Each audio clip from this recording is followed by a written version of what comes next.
지난 시간에는 제7계명에 대한 주님의 해석을 통해서 바리새인들과 서기관들보다 더 나은 의를 행하는, 정말 더 나은 신앙의 삶을 사는 길을 함께 생각해 보았습니다. 오늘은 맹세에 관한 말씀입니다. 기독교인들이 맹세하면 안 된다라고 생각하는 그런 사람들이 있어요. 여러분 혹시 어떻게 생각하시는지 모르겠어요. 그 생각들의 그 근거를 오늘 본문의 말씀으로 들고 있습니다. 또 우리 CRC가 신앙의 그런 배경으로 삼고 있는 하이델베르그 요리 문답에 이렇게 보게 되면 제 101문에서 이렇게 질문합니다. 하나님의 이름으로 경건하게 맹세하는 것은 괜찮습니까? 라고 이렇게 질문을 하고 있어요. 여러분은 어떻게 생각하세요? 크리스찬 성도들은 맹세하면 안 되나요? 근데 우리는 여전히 맹세하면서 살고 있지 않습니까? 우리 한국에서 국기에 대한 맹세도 많이 했죠. 그리고 여러분 결혼하실 때 모르겠어요. 여러분 결혼하실 때 성경책 손이 올려놔 놓고 검은머리가 팥뿌리가 되도록 맹세하지 않으셨나요? 또 가끔 보는 게 법정에 가가지고 법정에서도 성경책에 손을 놓고 맹세하시더라고요. 우리 한국의 청문회 한참 유행일 때에 장로님들도 그 위에 손을 올려놓고 맹세하고, 근데 다 거짓말하시고, 그 다음에 권사님도 올려놓고 다 맹세하시는 다 거짓말하시고, 모르쇠를 일관하시고. 우리가 살아가면서요, 크고 작은 일들에 맹세하는 일, 서약하는 일, 이런 일들을 안 하고 살 수가 없어요. 그렇잖아요. 그럼 우리는 이 성경에서 맹세하지 말라는 이 말씀을 우리가 어떻게 이해해야 될까요? 자, 구약의 맹세에 대한 말씀을 생각해 보게 됩니다. 구약 성경에서 맹세에 대해서 뭐라고 말씀하고 있습니까? 구약 성경에서도 이 맹세를 금한 것이 아니라 맹세를 하면은 반드시 어떻게 하라고요? 지켜야 된다라고 말씀을 하고 있어요. 주로 이제 맹세가 하나님께 대한 것은 뭐 서원이다, 서약이다라는 이런 말로 나타나게 되는데, 민수기 30장 2절 말씀 보게 되면은 이렇게 말씀합니다. 사람이 여호와께 서원하였거나 마음을 제어하기로 서약하였거든 파약하지 말고 그 입에서 나온 대로 다 행할 것이니라, 이렇게 말씀하셨어요. 또한 신명기 23장 21절 23절에서는요, 내 하나님 여호와께 서원하였거든 갚기를 더디하지 말라. 내 하나님 여호와께서 반드시 그것을 내게 요구하시리니 더디면 내게 죄가 되리라. 이렇게 하나님께 서원한 것은 반드시 그대로 그 입에 뱉은 말대로 지켜 행해야 됨을 성경에서는 명령하고 있는 것입니다. 하나님께서도 사람들에게 맹세하셨어요. 창세기 22장에 보게 되면은 이제 하나님께서 아브라함의 믿음을 시험하신 후에 이제 그 다음에 하나님께서 아브라함의 독자 이삭을 번제로 바치라 그랬잖아요. 그러고 난 다음에 이제야 내가 나를 경외하는 줄 알겠다라고 하시고 난 다음에 하는 이런 맹세를 하세요. 내가 나를 가리켜 맹세하노니 내가 네게 큰 복을 주고 내 씨로 크게 성하여 하늘의 별과 같이 바닷가의 모래와 같이 갖게 하리니라고 말씀하고 있어요. 하나님보다 더 높으신 분이 없기 때문에 하나님 당신의 이름을 두고 맹세하여서 이렇게 약속하신 것입니다. 이미 하나님께서는요, 아브라함을 갈대 우르에서 데리고 나올 때부터 맹세를 하셨어요. 약속하셨습니다. 그래서 축복을 약속하셨고 가나안의 모든 행렬 가운데 중요한 순간순간에 다시 한번 아브라함에게 그 맹세하신 것을, 약속하신 것을 다시 되새겨주는 그런 일들을 하신 것을 우리는 성경에서 보게 됩니다. 그것뿐만 아닙니다. 하나님께서는 모세를 통해서도 이스라엘 백성들을 그 약속의 땅 가나안 땅으로 인도하시기를 맹세하셨어요. 그래서 늘 이스라엘 백성들은 이렇게 말합니다. 하나님께서 맹세하여 우리에게 주시기로 하신 그 땅, 하아렛, 그 땅, 이렇게 말씀하시는 거예요. 그래서 구약시대 사람들도 또 하나님의 이름으로 맹세하거나 또 서로 이렇게 서약하는 것이 일반적인 그런 모습들이었어요. 여러분, 아브라함이 있잖아요. 아브라함이 자기 아들 이삭의 그 아내를 며느리감을 구하려고 그럴 때에 그 가나안 땅에서 구하지 않고 어떻게 해요? 그 하란 땅으로 자기 종 엘리에셀을 보내면서 나하고 맹세하라. 절대 나의 며느리를, 이삭의 와이프를 이 땅에서 구하지 말고 그 하란 땅에서 구해오도록 맹세하자라고 했을 때에 그 아브라함이 환도뼈 밑에다 손을 집어넣고 맹세하는 그런 이야기가 창세기 24장에 나오잖아요. 또 모세가 이스라엘 백성들이 하나님 계명을 지키도록 명령하면서 이렇게 말합니다. 내 하나님 여호와를 경외하며 섬기며 그 이름으로 맹세할 것이니라. 이스라엘 백성들도 하나님 앞에 그렇게 맹세하여 하나님의 계명을 지키도록 이렇게 말씀합니다. 또 광야에서 약속의 1세대가 다 죽고 이제 광야에서 약속의 2세대가 그 가나안 땅에 들어가기 직전에 그 바로 요단강을 건너기 전에 그 시딤 광야에서 이스라엘 백성들을 데리고 다시 한번 약속할 때에 여호와께서 그들의 열조에게 주리라고 맹세하신 땅에 들어가서 그들로 그 땅을 얻게 하라라고 이렇게 명령하고 있어요. 그리고 그 명령을 받은 여호수아가 하나님의 이 약속을 믿고 이스라엘 백성들 하여금 가나안 땅으로 인도하여 들이게 된 것 아닙니까? 그리고 그 땅에 살면서도 수없이 많은 그 선지자들이 이스라엘 백성들이 하나님 말씀대로 살지 않으면 포로가 되어서 멸망을 받을 것이고 또한 다시 하나님은 그 백성들을 긍휼히 여겨가지고 약속 땅으로 돌아오게 하실 것을 하나님께 맹세하면서 그들에게 하나님께서 맹세한 그 말씀을 전하고 있는 것입니다. 또한 사람들도 있잖아요. 사람들끼리 이제 이렇게 살아가면서 내 스스로의 이 결백을 증명할 길이 없을 때에 그때에도 하나님 앞에 맹세를 하게 돼요. 출애굽기 22장에 가면 이런 말씀이 있어요. 어떤 사람이 멀리 출타할 일이 생겨가지고 자기 집에서 기르던 그 가축들을 옆 이웃에게 이렇게 맡겨놓고 가요. 맡겨놓고 가는데 아이고 불행한 일이 생겼어요. 그 사이에 짐승들이 와가지고 그 가축들을 몇 마리는 잡아가고 몇 마리는 상하게 만들고 또 몇 마리는 죽게 만들었어요. 그럴 때에 그 집주인이 그 가축의 주인이 돌아와가지고 딱 봤을 때에 숫자가 다르고 그리고 몇 마리는 죽고 또 몇 마리는 다 상처를 입고 있으니까 이거 어떻게 해요? 그때에 이 맡았던 그 이웃은 나는 이 일에서 전혀 잘못한 것이 없는데 내가 그 가축을 축낸 것도 아니고 그 가축을 죽인 것도 아니고 상한 것도 아닌 것을 어떻게 증명할 것이요? 정말 길이 없는 거예요. 어떤 그 증명할 만한 어떤 아무런 자료가 없습니다. 그때에 성경은 이렇게 말씀합니다. 하나님의 이름으로 정말로 내가 이 일에 대해서 아무런 잘못이 없다는 것을 맹세하게 하고 그 하나님 이름으로 그 사람이 맹세하게 되게 되면은 그 가축의 주인은 그 말을 믿어야 되는 거예요. 믿고 아무런 허물을 그 사람에게 물리지 않는 것이 출애굽기 22장 10절에 기록되어 있어요. 이처럼 하나님 이름으로 맹세한다고 한다는 것은 이만큼 강한 구속력과 힘이 있는 것이에요. 이렇게 보게 될 때에 구약 성경에서 맹세를 금하고 있는 것이 아니라 맹세한 것은 반드시 지켜야 되고 혹 너희들이 맹세할 때에 거짓되게 맹세하지 말아라고 말씀하고 있습니다. 만약 거짓되게 맹세하는 것은요 제3계명을 어기는 거예요. 여호와의 이름을 망령되게 일컫지 말라. 여호와 이름을 망령되게 하나님의 이름을 가지고 여호와 이름을 가지고 맹세를 해놓고 거짓 맹세를 하는 것은 그 이름을 망령되게 일컫는 것이라고 제3계명을 어기는 것이 되게 됩니다. 그래서 레위기 19장 22절을 보게 되면은 너희는 내 이름으로 거짓 맹세함으로 내 하나님의 이름을 욕되게 하지 말라. 나는 여호와이니라.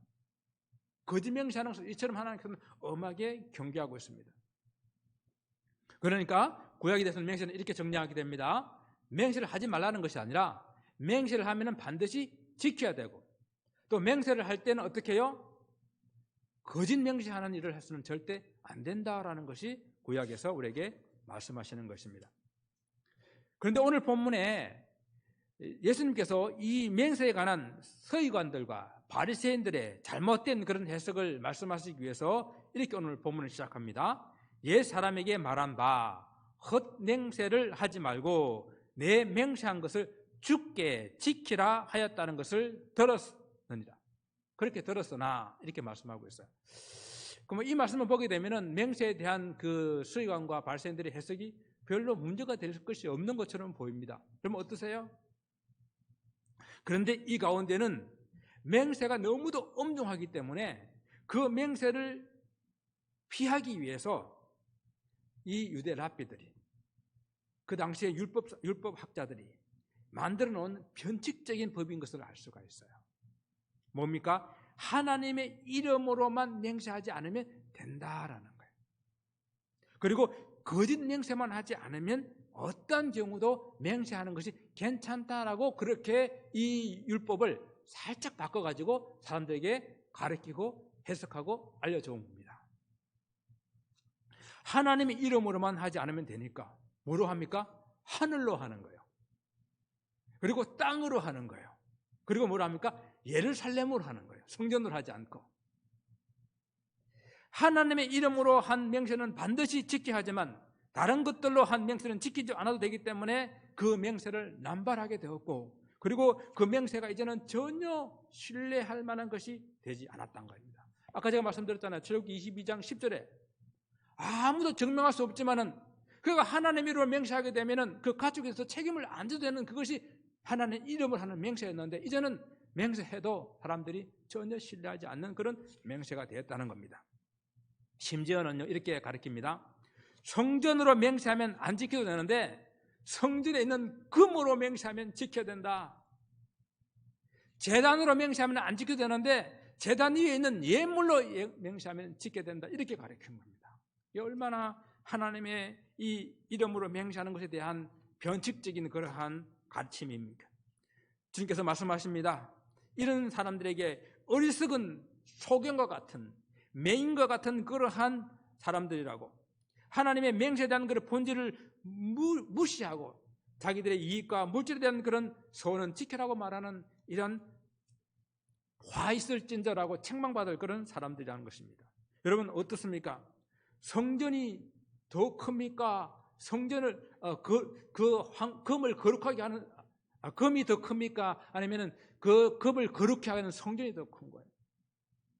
예물이 더 큽니까? 예물을 거룩히 하는 하나님의 제단이 더 큰 것입니까? 정말 오늘날도 이런 막무가내의 그러한 맹세를 하게 하고 작정 헌금을 하게 하고 그렇게 해서 사람들을 어렵게 하는 그런 어떤 분들이 있어요. 우리는 오늘 이런 부분들에 대해서 정말 어떤 것이 더욱더 중요한가, 본질이 무엇인가 하는 것을 잘 깨달아 알아야 할 것입니다. 자기들의 영적 권위를 높이거나 물질적 탐욕을 채우려는 그런 목적으로 잘못된 해석과 잘못된 가르침을 주고 있는 바로 이 서기관들과 바리새인들의 외식적인 그런 모습이었습니다. 또한 이러한 병폐는요, 예수님의 그 마가복음에서 나오는 그런 책망처럼 고르반 들어보셨죠?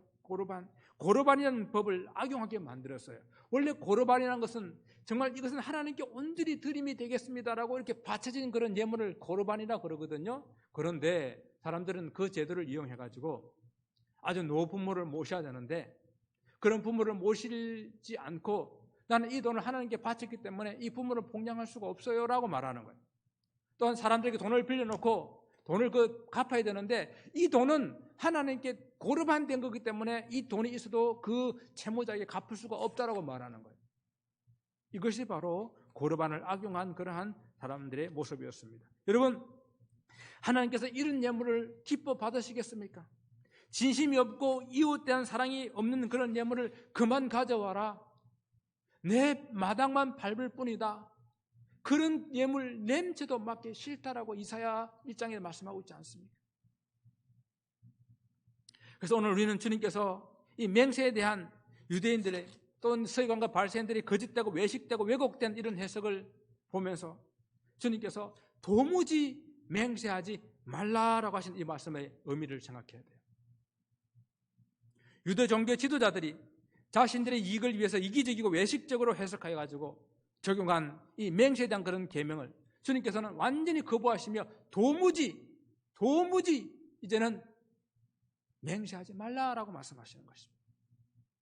하나님 이름만 아니면 된다고 생각하는 그들에게, 하나님께만 맹세하지 않으면 된다고 생각하는 그들에게 하나님 이름이 아니면 그럼 하늘이면은 하늘은 하나님의 보좌이고요, 땅이면은 하나님의 발등상 발받침이 되고요, 그리고 예루살렘이면은 그 예루살렘은 큰 임금의 성, 즉 우리 하나님의 성이 되는데 이 세상 가운데 편만해 계시고, 그리고 이 하나님의 통치가 없는 곳이 어디 있으며 하나님의 주권이 미치지 않는 곳이 어디 있냐고 물어보십니다.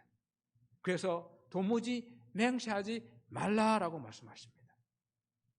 우리 하나님께서 천지 만물을 창조하셨고 지금도 하나님께서 주관하고 계신데 하나님의 이름만 아니면 된다라고 생각하는 것이 유대인들이 얼마나 하나님에 대해서 편협되고 외식되고 그리고 형식적인 그러한 삶인지 우리에게 잘 보여주고 있습니다.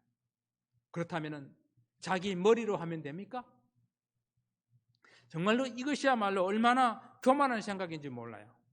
사람이 정말 사람 인생이라는 게 도대체 믿을 만한 그런 존재입니까? 사람이 맹세한다고 그것을 지킬 만한 능력이 있습니까? 그래서 주님께서는 이렇게 말씀하십니다. 내가 머리털 한 트럭이라도 희고 검게 할 수 없다. 사람의 힘으로 머리카락 하나도 희고 검게 할 수 없다는 것입니다. 이렇게 말하니까 요즘에는 사람들이 머리털을 검게 할 뿐만 아니라 빨갛게, 파랗게, 노랗게 마음대로 할 수 있는데요. 그래요. 물론 그럴 수 있죠. 여기서 머리의 색깔을 말하는 것이 아니고요. 또 머리를 물들린다 해도 그 본질이 바뀌는 것은 아니잖아요.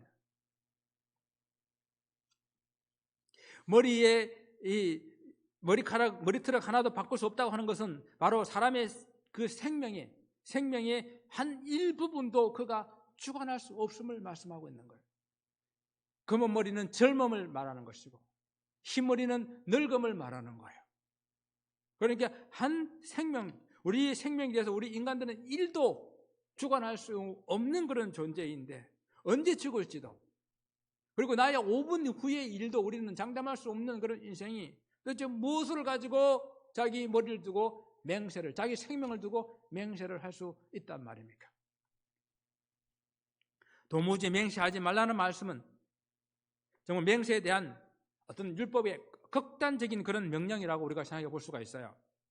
이러한 주님의 말씀 때문에 진짜 국기에 대한 맹세도 하지 않는 사람들도 있고 결혼식에서 진짜 맹세하지 않는 그런 사람들이 있어요. 그럼 다시 질문을 드립니다. 그러면 우리 크리스찬들은, 우리 성도들은 맹세하면 안 됩니까? 구약 시대 때는 맹세도 되고 그러면 신약 시대 때는 예수님이 하지 마라 그랬으니까 하면 안 되는 것입니까?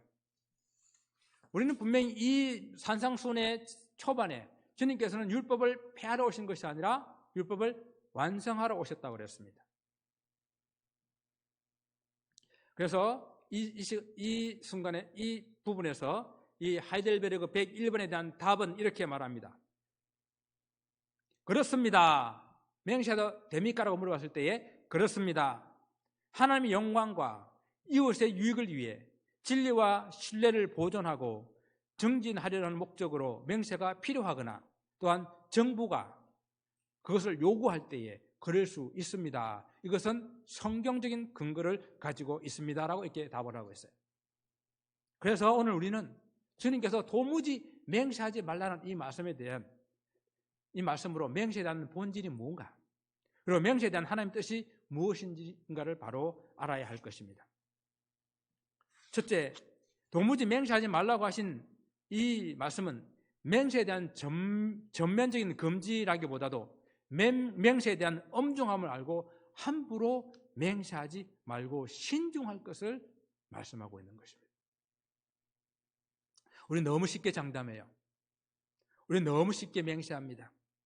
내가 지킬 수 없는 그런 약속들을 우리는 남발합니다.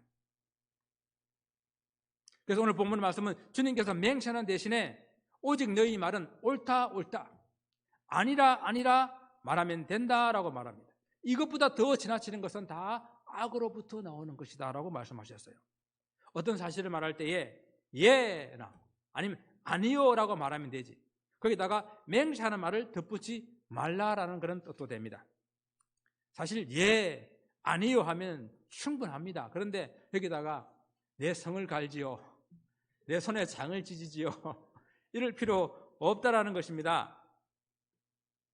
그리고 내 머리를 두고 맹세할 그럴 필요가 없다는 것입니다. 사실 우리가 보게 되면요, 예, 아니요 이를 지나쳐가지고 장담하거나 맹세하는 것은 자기 자신도 모르고 자기 자신이 너무 과신하는 것이기 때문에 오늘 본문의 말씀에서는 다 악으로부터 나오는 것이다 라고 말씀하시는 거예요.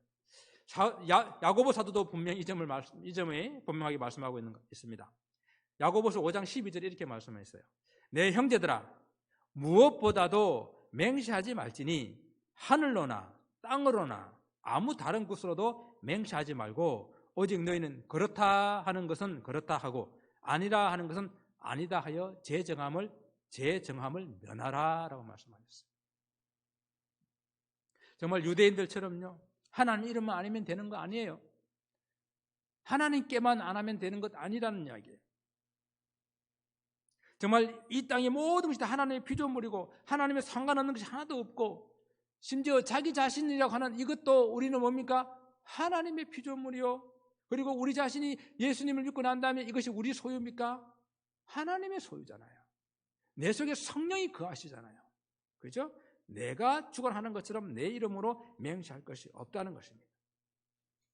우리는 예 해야 될 때 예, 아니요 해야 될 때 아니요 할 때, 사실 이것도 사실 벅차요. 여러분 정말로 예 해야 될 때 예 하는 거 쉬운지 아십니까? 정말로 아니라라고 우리가 아니요라고 말해야 될 때에 그 말하기가 쉽지 않을 때가 많아요. 그래서 우리는요, 정말로 내가 하나님 예 해야 될 그 순간에 나는 예 하게 하옵소서, 아니라 해야 될 그 순간에 나는 하나님 아니라고 말할 수 있는 믿음과 용기를 주옵소서. 이것만 지키기도 어려워요. 그리고 두 번째는 도무지 맹세하지 말라라는 이 말은 어떤 반어적인 그런 표현으로 만약 맹세했다면 반드시 지켜야 된다라는 것을 우리에게 말씀해 줍니다. 함부로 맹세하지 말고 신중해야 되지만 우리가 실수를 하든지 우리가 어떻게 맹세를 했다고 한다면 그것을 지키려고 최선을 다해야 돼요. 하나님 앞에 서원하고 지키지 않는 것 없습니까? 만약 당장 급한 불을 끄기 위해서 서원하고 그리고 그 일이 이루어졌는데 나중에 다 잊어버린 것 없는지 여러분 돌이켜볼 수 있기를 바라요. 제가 언제 한번 말씀을 드렸던 것 같아요. 이스라엘에서 있을 때에 성지순례 가운데 의사의 팀들이 왔어요. 의사팀들이. 천안에 있는 의사팀들이 이렇게 많이 왔습니다. 그래서 이제 갈릴리를 이렇게 다 하면서 이제 성지를 하고 있는데 요단강 세례트에서 세례를 이렇게 설명을 하면서 세례의 의미를 다시 한번 돌이켜보고 정말 내가 주님 앞에 세례받았던 그 순간을 한번 돌이켜보고 묵상하자라고 이렇게 이야기를 하고 난 다음에 한 분이 이렇게 고백을 합니다. 누구였는데요. 그가 정말 청년의 시절 때에 믿음이 뜨거워가지고 하나님 앞에 하나님 내가 선교사로 가겠습니다라고 서원을 했었는데 진짜 의사가 되고 이게 돈을 잘 벌고 출세하고 난 다음에 까맣게 잊어버린 거예요. 그러다가 그 요단강 세례터에서 다시 한번 그 세례를 의미를 다시 한번 기억하는 그 순간에 하나님께서 그때 서원했던 것을 생각나게 했습니다. 그 이야기를 하면서 내가 이번에 성지순례에 다시 돌아가게 되면 그 서원한 것을 꼭 지키겠습니다. 정말로 그가 병원을 다 정리하고 요르단으로 선교를 떠나는 것을 보았습니다. 두 딸을 데리고 이름도 바꿨어요. 박세계 온누리 전하리. 이름을 다 온맘 다해 전하리 다 바꿨어요. 그래가지고 요르단에 선교하시면서 자기가 가지고 있는 그 의술로 그곳에서 선교하는 것을 보았습니다. 하나님께 한 서원이나 맹세는 고사하고라더라고요. 정말 우리가 서로 살아가면서 사람들에게 한 약속이라도 좀 잘 지켰으면 좋겠어요. 성도들은 사람들과 한 사소한 약속이라도 잘 지키는 그런 습관을 가져야 돼요. 목사와 성도 간의 한 약속, 성도들 간의 한 약속, 그리고 우리가 세상 사람들과 한 약속, 우리가 그냥 쉽게 기도해 드리겠습니다, 기도하겠습니다 한 그 말에서부터 정말 급해가지고 돈 빌리고 꼭 갚겠습니다라고 한 그 약속까지 우리는 그런 약속들을 지켜야 된다는 이야기입니다. 성도들은 입에서 헛된 약속, 지키지 못할 약속, 그냥 위기를 모면하기 위한 그런 약속, 자기 유익을 위한 그런 거짓된 약속을 해서는 안 된다라는 것을 오늘 이 본문을 통해서 우리는 다시 한번 깨달아야 됩니다.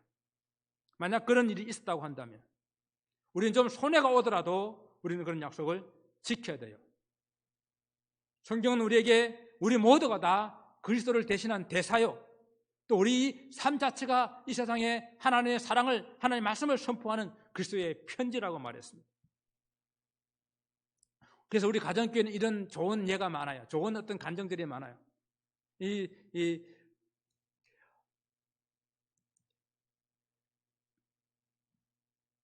그 사업을 열었다가 사업이 어려워서 완전히 부도가 나서 참 완전히 그 뱅크럽시를 했는데, 그리고 뱅크럽시 하게 되면 어떤 면에서는 자기는 살아남을 수 있잖아요.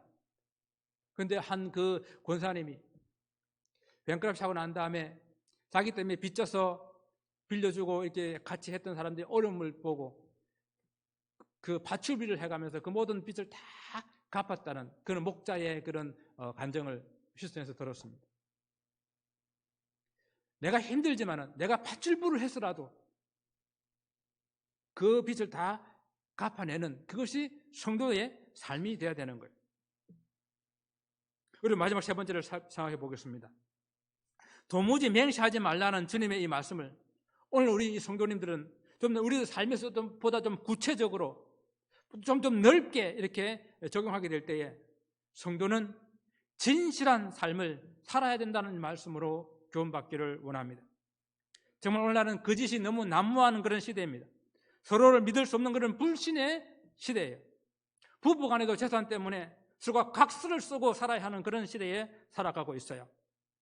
말로서는 서로 믿을 수 없기 때문에 계약서를 쓰고 또는 그 계약서를 공증을 받고 이렇게 해야만 살아갈 수 있는 그런 세대입니다.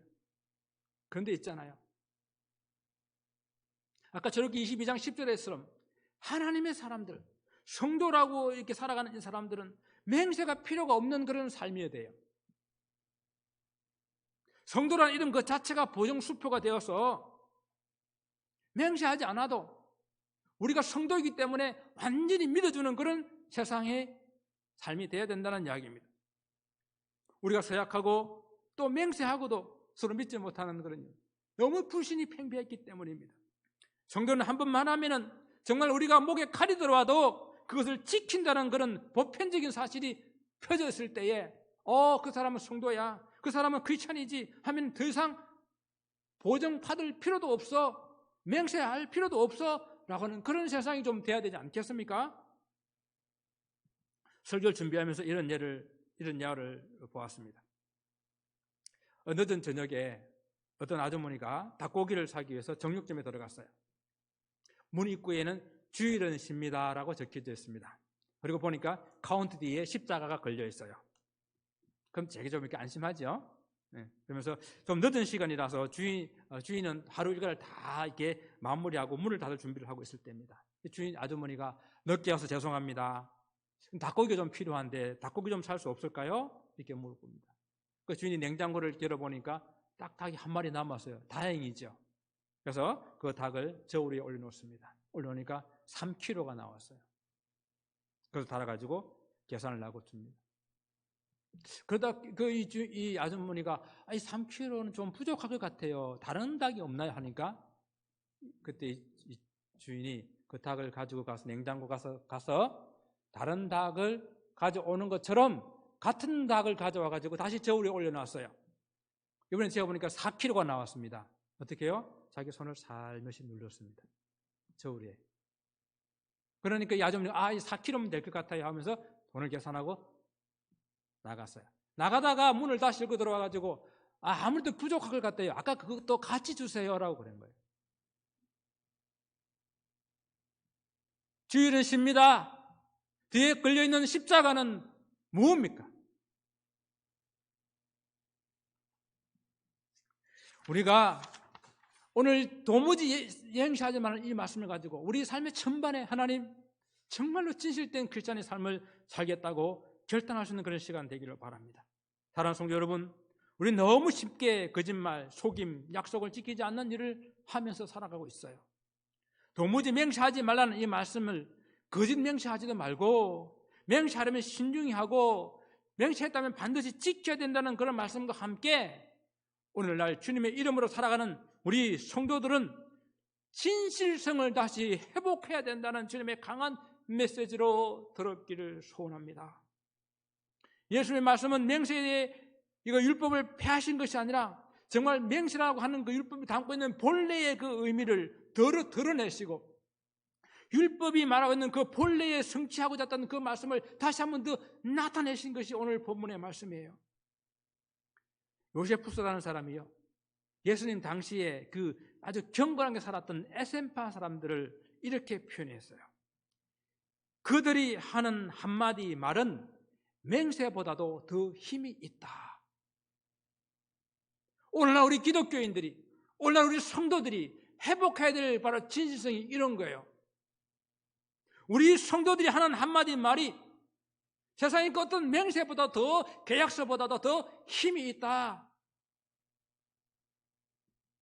우리 성도들의 모든 삶에서 이 진실함을 회복하여 성도라는 이름만 있으면 맹세하지 않아도 믿어주는 그런 세상이 되고, 남가주 예수사랑교회라는 성도라는 그런 이름이 바로 이 세상 살아가는데 보증 수포가 되는 그런 신실한 하나님 사람 되기를 다시 한번 주님의 이름으로 축원을 드립니다. 기도하겠습니다.